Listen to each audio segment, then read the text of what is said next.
I've seen a few reviews of the S25 Ultra already, but I haven't seen anyone mention the smaller changes that could make a big impact for someone else.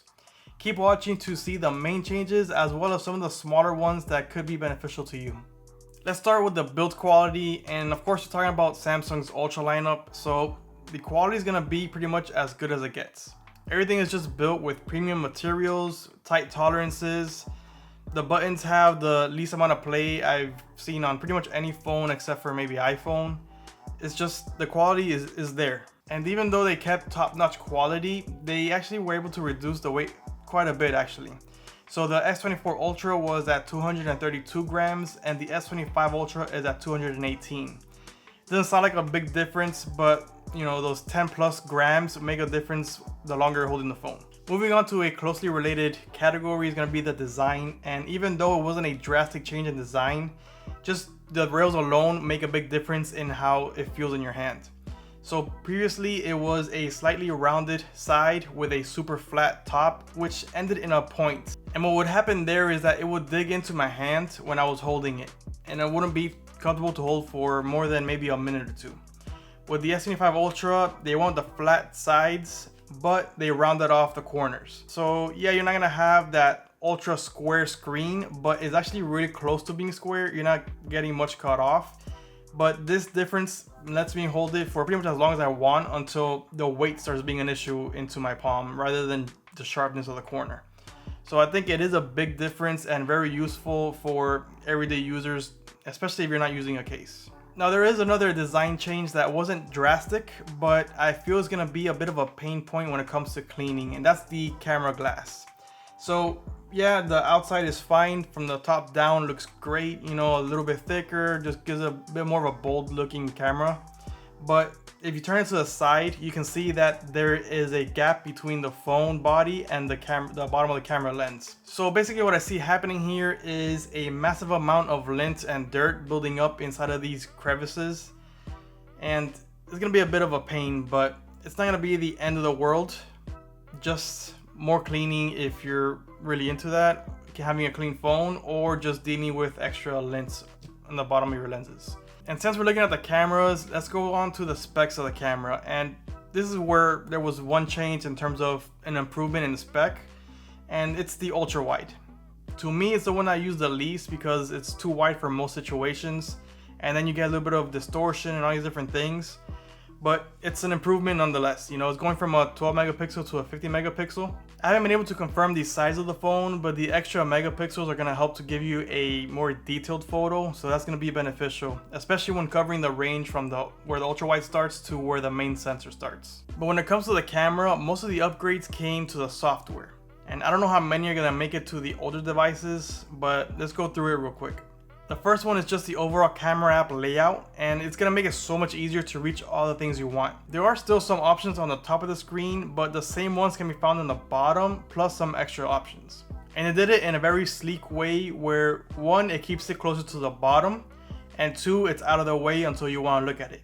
So you actually tap on the button to the right of the sensor selector or range selector, I guess, and all the options come up, and then when you're done with that, you click on the X and it disappears. So it just makes it so convenient to have everything easily available and then just out of the way when you don't need it. And when you hold it in landscape orientation with one hand, you can reach everything easily without having to adjust pretty much at all, which is something that not every camera app accomplishes. For example, the Google Pixel app is just too far up for me to use it comfortably. And then they also added a few features to the camera app, the basic camera app, that would be beneficial to people that like to take videos and photos like in a professional type manner. One of them being log shooting is going to give you a flatter profile that you can later in post make it kind of fit how you want it to, but it's supposed to give you more dynamic range than just a basic video recording. And then there's also the zebra patterns and the false color, which is going to help you to get the right exposure depending on which tool you like, and it just makes it a lot easier than just relying on the exposure meter. And they also went ahead and added even more features to the expert raw mode, which not everyone uses, but I would actually recommend people check it out because it does have some useful tools. I won't go too deep into how it works or whatever, but I do want to just mention what it has. I will make a deep dive into the camera, that way whoever doesn't care too much about that won't be bogged down in this video. But basically it has this feature where you can control your f-stop even though it's digitally done. It kind of is a kind of cool tool to have, and it lets you create like shadow depth of field, kind of like portrait mode, but just you're doing it manually like if you were using an actual camera. So that's kind of cool. And then they also included the zebra patterns and the false color into the export raw mode to help you with lighting and exposure. So that's useful. Before we move on with the video, leaving a like and subscribing will really help this channel out. Now let's keep going. The next thing I want to look at is the screen, and it's now a 6.9 inch screen, and that's because of the thinner bezels, but it's also completely flat now. There's no curvature at all towards the edges. And this is going to give you a good viewing experience because you're not going to have the reflection that you would normally have. Besides the fact that it's anti-reflective coating already on it, you don't get the reflection from the curved edges. So that's going to help you enjoy the video more with less distractions. The S24 Ultra already was good enough for that, and together with the anti-reflective coating, it was more than good enough, but it's still a little bit better because of that here. But besides that, there's nothing substantially different about the screen. It's still the Quad HD Plus, it still has 120 Hz refresh rate, and it's supposed to be improved in terms of it's probably more scratch resistant or drop resistant or something. But I also think it's a little bit more reflective than the S24 Ultra. I think it's supposed to be less reflective, but I don't see that. But either way, it's so minimal that it's still the best screen out there in terms of anti-reflection. Next, let's talk about the software. And a lot of these changes, probably most of them, are gonna go to the older generations, maybe S22 and up kind of thing. So I wouldn't, upgrade just because of these features, but let's go over some of them and the ones that I'm liking a lot just off the bat. And the first thing that I noticed is that it's just nicer to look at and nicer to navigate. So you do have, instead of having the pages swiping left and right, which you were able to change it with using the Good Lock app, but even though you did that, it wasn't as good as it is now in terms of how the apps are shown. And a benefit to the old style pages was that you can kind of remember which page the app you're looking for is on and make it a bit quicker, but it just didn't look as modern. It kind of looked a little bit outdated, and this is not exactly hard. Plus there's a bar that you can scroll your finger on and look for the letter, or a search bar in the bottom where you can type for the app you're looking for. The other change was the pull down for the quick notifications. Before, it had the quick options and the notifications together, and now when you pull it down, it's the notifications. And if you want to see the quick options, the quick settings, you just swipe to the left and they'll appear there. The other way to bring down the quick panel is to swipe from the top right, and that'll bring the quick panel immediately without having to see the notifications. And if you're in that screen, you can swipe to the right and you'll bring the notifications back up. And you can actually change the order of the items in your quick panel, which I moved all of the quick buttons to the bottom. That way I can have easy access without having to reach up. So it really is convenient and gives you actually more room to mess with it, to put it how you like it. They also added what they're calling the Now bar, which not everything on it is useful, but immediately as soon as I started using Spotify, it popped up there and it's extremely useful. One, you can see everything perfectly. It's separated. It's not like before where you would have to either double tap on it and then change the track. You can actually just double tap the forward button and it'll skip the track, or double tap the pause button and you can pause it. And I think the double tap is required so that if it's in your pocket or something, you're not gonna do it by mistake. It's an intentional action if you're double tapping a certain button. And it's just so convenient and something I've wanted for a bit already. And this came up because One UI 6 had the Spotify or music that you were playing, and it had the buttons showing, but you couldn't touch the buttons until you double tapped on it, and it activated the screen. This one works without doing anything else besides just double tapping. It just does whatever action you pressed on. And then they also improved the assistant, which I think they're calling it Gemini Assistant. So they went all into Google's system. And it's a lot better. It works a lot better. It's more advanced than it was on One UI 6.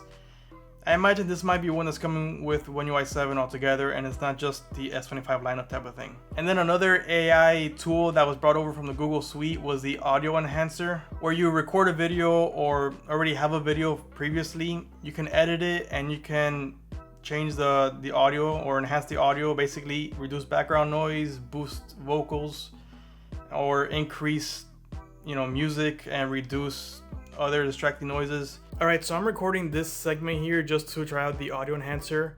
And so I'm gonna try playing some ambient noises from YouTube. Obviously, if it doesn't work and I have to cut it out, sorry, it's just that I don't wanna get demonetized, but let's try it out. So now I have some ambient noise, and I noticed that depending on what types of noise is around my voice, it can separate a bit easier and do a better job.